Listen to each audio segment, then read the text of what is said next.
좋은 아침입니다. 오늘은 6월 30일 화요일입니다. 즐겁고 감사한 하루 되시기 바랍니다. 자, 오늘이 고린도전서 마지막 날입니다. 내일부터 우리는 시편 1편을 본문으로 묵상하게 됩니다. 시편은 고린도서와 같은 서술식의 어떤 편지와 같은 형태의 문장이 아니고요. 지식이 담겨 있는 그런 내용들이 아니고 시입니다. 시. 그러다 보니까 한 번 읽으면 무슨 뜻인지 이해할 수 없는 경우들이 흔히 있습니다. 그래서 여러분들이 묵상을 하시려면 여러 번 읽으셔야 합니다. 그래서 미리 좀 묵상을 읽으시고 성경을 읽으시고 그리고 이 방송에 참여하시면 더 이렇게 묵상하는 데 도움이 될 수 있을 거라고 생각합니다. 자, 고린도전서 마지막 16장 13절 말씀부터 오늘 볼 텐데요.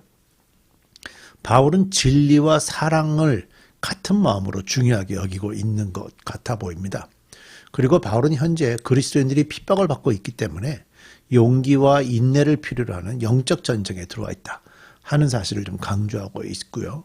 그래서 바울은 4가지의 동사를 사용해서 고린도 교인들을 일깨우고 있는데 오늘 말씀 13절 첫 번째 문장에 이렇게 바울은 강조하고 있죠. 깨어 있으십시오. 믿음에 굳게 서 있으십시오. 용감하십시오. 힘을 내십시오. 어떻습니까? 이 동사들은 전부 다 약간 군대 같은 의미의 군인들에게 해야 될 것 같은 그런 느낌의 표현들이죠. 그러니까 이건 굉장히 강조하면서 24시간 준비하고 있어라. 뭔가 이렇게 항상 준비된 어떤 그런 형태, 그런 의미로 말씀하고 있는 거고요.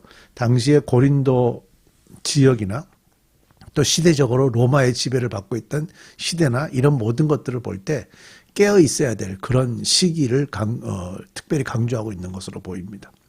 고린도 교인들이 성숙한 모습을 보이지 못했다는 사실은 우리가 이미 이제 3장에서 다 봤죠. 그들이 영적으로 자라는데 실패한다면 이런 영적 전쟁에 쉽게 패하게 될 것입니다. 그렇지만 바울이 마지막 말에서 강조하고 설명하는 것은요, 그리스도인의 사랑입니다. 오늘 이제 우리가 살펴볼 내용이 이제 주로 그 내용인데요. 바울은 모든 일을 사랑으로 하라고 가르치고 있고요. 사랑이야말로 우리가 하는 모든 일의 바탕을 이뤄야 될 덕목이 되겠죠. 바울이 들고 있는 몇 가지 예, 사랑으로 섬겨야 할 몇 가지 예를 함께 살펴보겠습니다. 우선 13절을 먼저 읽을까요? 깨어 있으십시오. 믿음에 굳게 서 있으십시오. 용감하십시오. 힘을 내십시오. 14절 모든 일을 사랑으로 하십시오. 이게 이제 사실은 본문의 핵심 구절입니다. 바울이 강조하는 내용이죠. 15절 형제자매 여러분 나는 여러분에게 권합니다.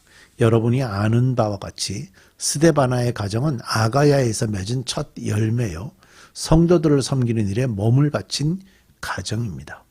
그러므로 여러분도 이런 사람들과 또 그들과 더불어 일하고 함께 수고하는 각 사람에게 순종하십시오.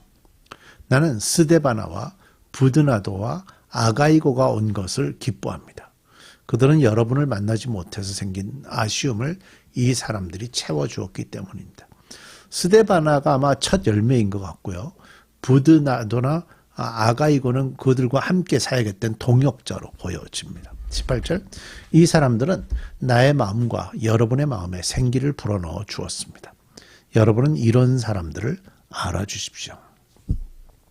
바울이 제시한 첫 예는요. 스데바나와 그의 집에 대한 얘기입니다. 보통 이제 집이라고 그러면 가족들 당연히 포함되고요. 노예들도 포함하는 경우들이 흔하게 있었다고 합니다. 아가야의 첫 열매란 표현으로 볼 때 그들은 바울이 아덴을 방문하기 전에 그리스도에게 나왔던 그런 가정인 것 같고요. 그렇지 않으면 바울은 그들이 그의 그리스 선교의 첫 열매의 하나였다라고 말한 것일 수도 있습니다. 스데바나와 그의 집은요, 성도들을 섬기는 일에 집중했다라고 바울이 지금 얘기하고 있죠. 마가복음 15장을 보면 예수님이 왜 세상에 오셨는지를 말씀하실 때 이렇게 말씀하셨어요. 인자는 섬김을 받으러 온 것이 아니라 섬기러 왔다라고 말씀하셨죠. 결국 바울은 이 예수님의 모범을 근거로 성도들을 섬긴 스데바나와 그의 가정과 함께 수고해라 라고 지금 강조하고 있는 겁니다. 이 가정이 준 영향력이 본문에 기록되었는데요. 바울이 이 지역에 가지 못해 안타까워할 때 이 가정이 그 부족한 부분을 채워주었다라고 말씀하고 있고, 바울의 마음과 고린도 교인들의 마음에 생기를 불어넣어 주었다라고도 전하고 있어요. 우리는 이런 가정, 한 가정이지만 혹시 목사든 아니든 관계없습니다. 직분을 가졌든 안 가졌든 누군가 이렇게 섬기고 있는 가정이 있다면 우리는 그 가정을 기억하는 일이 중요할 거라고 봅니다. 자, 19절, 20절. 아시아에 있는 교회들이 여러분에게 문안합니다.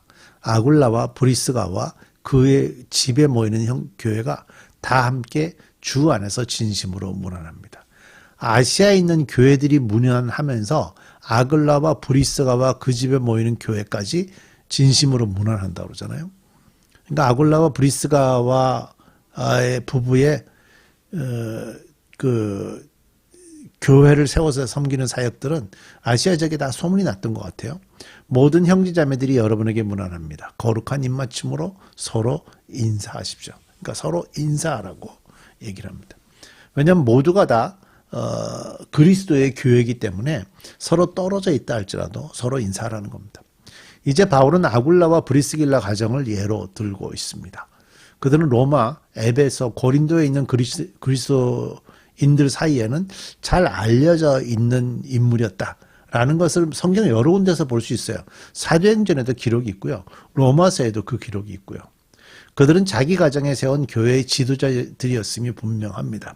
그러니까 우리가 살고 있는 집에 그 가정에 교회를 세웠고 그 교회의 지도자였던 사람이 아굴라와 브리스길라였을 것이다라고 보죠.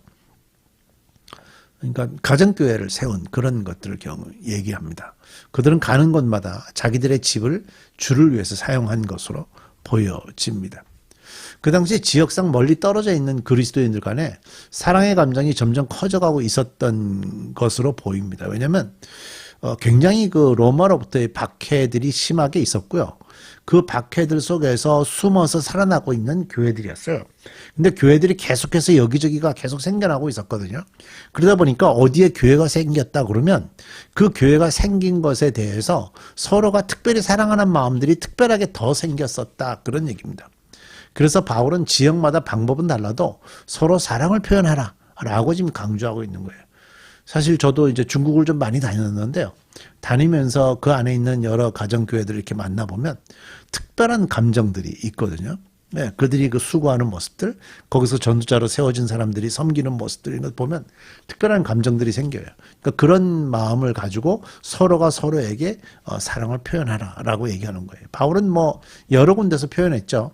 로마서 16장 4절에서는 감사로 표현하라고 그랬고, 베드로 같은 경우는 베드로전서 5장 14절에서 사랑의 입맞춤으로 서로 문안하라라고 말씀하기도 했어요. 그러니까 바울이든 베드로든 서로 지역에 있는 여러 흩어져 있는 서로 얼굴을 알지 못하더라도 흩어져 있는 교인들끼리 서로 기도로 교제하고 그들을 서로 축복하면서 서로 인사를 전해라. 그런 말씀들을 하고 있는 거죠. 비록 그 사랑을 표현하는 방법이 지역마다 다 다르다 할지라도 서로 사랑을 표현하는 건 굉장히 중요했다. 그런 얘기입니다. 자, 21절. 나 바울은 친필로 인사의 말을 씁니다. 누구든지 주님을 사랑하지 않는 자는 저주를 받으라. 마라나타. 마라나타는 주 예수에 어서 오시옵소서. 그죠? 우리 주님 오십시오. 주 예수의 은혜가 여러분과 함께 있기를 빕니다. 나는 그리스도 예수 안에서 여러분 모두를 사랑합니다. 아멘. 자, 바울은 고린도 교회의 성도들에게 편지와 기도로서 사랑을 표현했습니다. 이렇게 사랑을 강조하는 가운데 이제 22절에 좀 무서운 저주가 들어가 있어요. 옛날부터 이 저주는 굳이 성경에 왜 써놨을까? 이런 생각들이 들었던 부분인데요. 이 초대교회 당시에 예배를 연구한 학자들에 따르면요. 문안과 편지들이 크게 낭독되었다. 그러니까 여러 지역에서 서로 오가는 그 서로의 인사, 그런 편지들을 읽는 것을 예배 시간에 꼬박꼬박 했었고요. 동료 그리스도인에 대한 사랑의 표시가 있었다. 그러니까 옆에 있는 그리스도인을 축복하고, 왜냐하면 서로가 워낙에 어려운 핍박 속에서 살아남아서 예배 시간에 교회에 온 거기 때문에 서로가 서로를 축복하고 격려하고 위로하고 그런 것들을 했었고, 그 다음에 이제 함께 예배드리기에 합당하지 않은 자들, 교회를 배반했거나 또 교회를 핍박하거나 이런 자들에 대한 경고가 예배 중에 있었다고 보고요. 주의 임재를 인정하는 기도가 있었다. 라고 이제 학자들이 보고 있죠. 따라서 이 저주의 문장은 예배 중에 함께 예배할 수 없는 자들에 대한 경고의 의미로 사용된 것으로 보입니다. 바울은 고린도 교인들을 그리스도의 은혜에 부탁하면서 아주 솔직한 이 편지를 맺고 있는데요. 아마 당시 그리스도인들은 그 은혜에 부탁하는 말로서 예배를 마쳤을 겁니다. 이 마지막 표현이죠. 주 예수의 은혜가 여러분과 함께 있기를 빕니다. 이런 표현들이요. 마지막 구절에는 바울이 고린도의 교인들을 얼마나 사랑했는지 넉넉하게 풍성하게 표현이 되고 있어요. 나는 그리스도 예수 안에서 여러분 모두를 사랑합니다. 바울 역시 모든 사역의 바탕에 사랑이 있었음을 강조하죠. 14절에서 바울은 모든 일을 사랑으로 하십시오라고 강조했어요. 우리 교회, 우리 그리스도인의 삶, 이런 모든 것들을 좀 이 문장을 가지고 돌아봐야 될 귀한 말씀이라고 생각합니다. 우리 기도하겠습니다. 모든 일을 사랑으로 섬기라라고 말씀합니다. 일로 섬기는 것이 아니고 나의 장점으로 섬기는 것이 아니고 나의 열심으로 섬기는 것이 아니고 사랑으로 섬기라고.